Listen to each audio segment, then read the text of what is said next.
आगे बढ़ते हैं और दीपन मेहता को जोड़ लेते हैं हमारे साथ, उनसे बात करेंगे। दीपन, गुड मॉर्निंग। दीपन, पहले इसी पे बात हो जाए।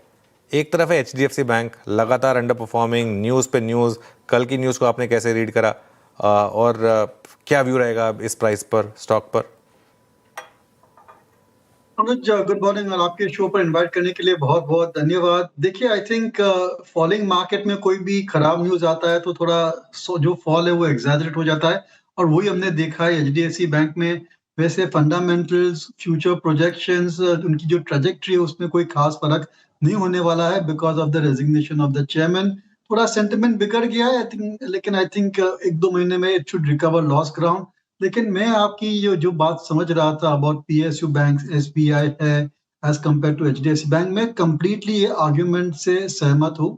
उसकी वजह यह है कि अगर आप आज देखेंगे तो पीएसयू बैंक से SBI, Canara, union bank, even bank of Maharashtra, इनके जो आंकड़े हैं, जो क्वांटिटेटिव और क्वालिटेटिव फैक्टर्स है, दे आर इक्वल टू और better than the best of the private sector banks.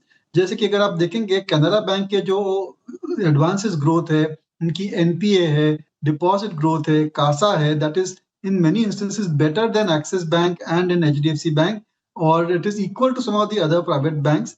तो इनकी इतनी डिस्काउंट क्यों है? वाई के price earning multiple PSU bank के 6, 7, 8 पे चल रहे हैं और इनके अभी भी 15, 17 टाइम चल रहे हैं। तो ये जो गैप है वो जरूर से नैरो होना चाहिए। तो ये एक बात हो गई। लेकिन दूसरी बात, मैं आपको खास एक नया थॉट देना चाहता हूँ कि मेरे हिसाब से बैंकिंग इंडस्ट्री एक रेड ओशन बन गई है और कंपटीशन और भी बढ़ने वाला है। और इसकी वजह से ये जो मार्जिन है इनके पास में, नेट इंटरेस्ट मार्जिन, वो धीरे धीरे मेरे ख्याल से कंप्रेस होने लगेंगे। इसलिए as a medium to long term आपको बैंक्स में मेरे ख्याल से अंडरवेट रहना चाहिए। वैसे भी 37% वेटेज फाइनेंशियल्स का है निफ्टी में, ये कोई ज्यादा ही है। It shows over ownership. और अगर आपको निफ्टी सेंसेक्स को आउट परफॉर्म करना है, then you to look outside the banking segment. Deepan ji ने एक बात कही, रेड ओशन। अच्छा लगा है दीपन जी। अच्छा, ये एनबीएफसीज पे आज सिंक हो रही हैं। आई मीन, अब वो कहते हैं ना, एक बात ये है कि ठीक है जनाब, अब क्रूड की ट्रेजेक्टरी धीरे धीरे अगर आप देखें, आपका इन्फ्लेशन प्रेशर धीरे धीरे, आपकी जो रेट कट की पॉसिबिलिटीज इन नियर फ्यूचर वो धूमिल होती हुई या फिर एटलीस्ट डेफर होती हुई, एनबीएफसीज में भी बहुत शार्प प्राइस डैमेज है। सर दीपन जी, क्या कहते हैं आप यहाँ पे? अब आपके पास धड़े भी हैं काफ़ी सारे। आपके पास एक normal conventional NBFCs, then we have एचएफसीज, then we have gold finance कंपनियाँ। यहाँ पर टेक क्या है आपका? एनबीएफसी में व्यू बैंक से थोड़ा अच्छा है, थोड़ा बेहतर है। और स्पेशली एनबीएफसी जो मल्टी प्रोडक्ट एनबीएफसी है, जैसे कि बजाज फाइनेंस है या चोलामंडलम है, एलएनटी फाइनेंस है, आई थिंक उनके प्रोस्पेक्ट्स थोड़ी अच्छे हैं बिकॉज मल्टी प्रोडक्ट है, थोड़ा डाइवर्सिफाई हो जाता है। देखिए, हमने देखा गोल्ड के प्राइस घटते हैं तो ऑटोमेटिकली सेंटिमेंट और जो फ्यूचर प्रोजेक्शन वगैरह है वो गोल्ड फाइनेंस कंपनीज में थोड़े बिगड़ जाते हैं। और माइक्रो फाइनेंस कंपनी में अगर आपने निवेश किया होगा तो पिछले 2-3 साल में कोई खास रिटर्न आए नहीं है। टाइम टू टाइम उनमें कुछ ना कुछ क्राइसिस आ जाती है। तो मेरे ख्याल से ये जो मल्टी प्रोडक्ट एनबीएफसी है, that is the way forward. जैसे कि एलएनटी है, बजाज फाइनेंस है, they do everything. Gold loan भी करते हैं, माइक्रो फाइनेंस भी करते हैं, एमएसएमई भी करते हैं, two wheeler loans, four wheeler loans, housing loans, सभी चीजें करते हैं। तो I am more comfortable in such companies. But ये जो आज हम जो गिरावट देख रहे हैं हम एनबीएफसी में, that is more to do with the fact के इंटरेस्ट रेट जो घट रहे थे, आई थिंक वहां पर अभी शायद आगे चल के इस युद्ध की वजह से घटेंगे नहीं, और शायद उनकी जो कॉस्ट ऑफ कैपिटल है वो बढ़ सकती है। और ओवरऑल अगर कंज्यूमर सेंटिमेंट बिगड़ जाता है तो उनके लिए लेंडिंग अपॉर्चुनिटीज भी कम हो जाती है। लेकिन वैल्यूएशन अब अट्रैक्टिव है, और अगर आप लॉन्ग टर्म इन्वेस्टर हो, 3-5 ईयर का व्यू है, तो ये अच्छी एक अपॉर्चुनिटी है if you are underweight NBFCs, and I say if you are underweight NBFCs to get into some of these large cap multi product NBFCs. Okay, चलिए, तो ये बात हो गई एनबीएफसीज की। एनर्जी बास्केट में अच्छी बाइंग है इस समय। दीपन जी, यहाँ पर आप कुछ बाय कर रहे हैं क्या? नहीं, देखिए अनुज, इतना तो हमें समझ पड़ गया कि ये वॉर के बाद जब भी खत्म होगी, the focus is going to be on renewable energy. India की एनर्जी सिक्योरिटी अब टॉप प्रायोरिटी बन जाएगी गवर्नमेंट के लिए। और जो हमने अब तक जो खास उनको एनकरेजमेंट नहीं दिया गया है फॉर से इलेक्ट्रिक व्हीकल्स, वहां पर चेंजेस आ सकते हैं। और भी फोकस कैपिटल पॉलिसी सपोर्ट दे सकते हैं फॉर रिन्यूएबल सोर्सेज।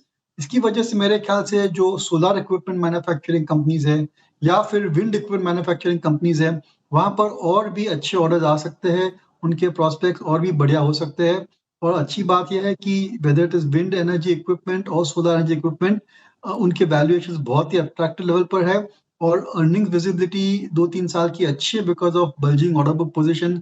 सभी जो कंपनियां हैं यहाँ पर they are expanding capacity increasingly, और अगर यूएस के साथ टैरिफ का कुछ ऐसा अच्छी तरीके से सेट हो जाता है तो एटलीस्ट सोलर इक्विपमेंट कंपनीज है they will be able to export to US market as well. तो ये जो एनर्जी का जो एनर्जी इंडस्ट्री है, आई थिंक हमारा फोकस है on the renewable sources of energy, वहाँ पर शायद अच्छे हमें प्रोस्पेक्ट्स दिख रहे हैं।